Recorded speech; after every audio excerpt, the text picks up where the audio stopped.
So, Phil, this is your centre. Yes. There are, what, 100,000 objects in here, and I've just said to you, what's one of the most interesting things in here? And you've got a piece of the bouncing bomb. But explain to our viewers, first of all, what is the bouncing bomb? The bouncing bomb that was dropped by 617 Squadron during the war against on the dams in Germany. So the Dambusters. They're Dambusters. Right. Classic. Wallace. Classic. Yeah. Great film. Well, it wasn't just as easy as getting a bomb, dropping it on the water and crashing. They had to practice doing it. Right. So, this is a piece of one of the practice pieces. Right. My understanding, I'm not an expert on this, it's not my item, it's one of our dealers, is there were 3 practice raids. There were one on land, sea and lake.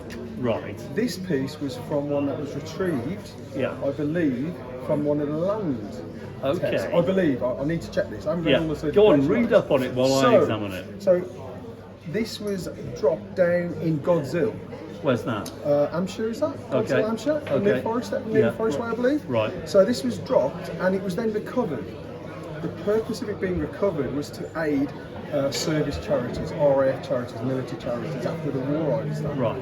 So they 617 Squadron worked with these guys, retrieved it, created 617 pieces of that said. I mean, that's proper shrapnel, isn't it? That's proper it's shrapnel. You wouldn't want that hitting you, and you wouldn't want it hitting you if it was a lot bigger, which it would have been. And they sold them. Right. And this is one of 617 that was ever made. I've never seen them before. In fact, there's a date on here, 20th of July 1984. So that's when they were produced. Right, so they rediscovered it, 40 years after the war? Yes.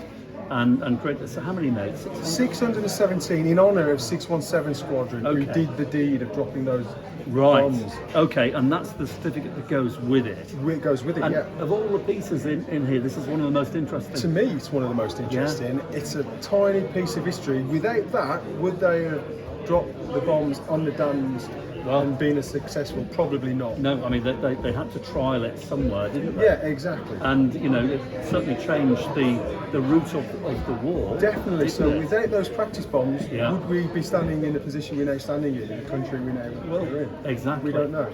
Be thankful for that bit of metal. It says on here, part of the Barnes-Wallis bouncing bomb as dropped by number 617 Squadron, well done you, to breach the Moan and Ida, someone's going to pick me up on this. Yeah, and me too, dams on the night of the 16th of May 1943. So 41 years after the event, you could buy a piece of it. It was Operation Chastise.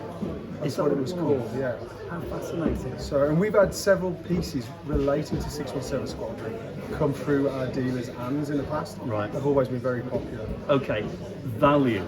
This will be a shock to you at home.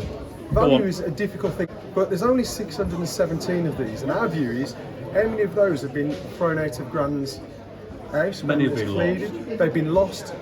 We can't find a reliable or example of a price selling price for one.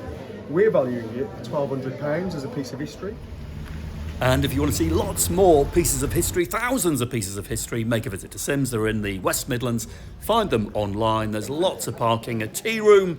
It's a wonderful visit. Enjoy yourselves.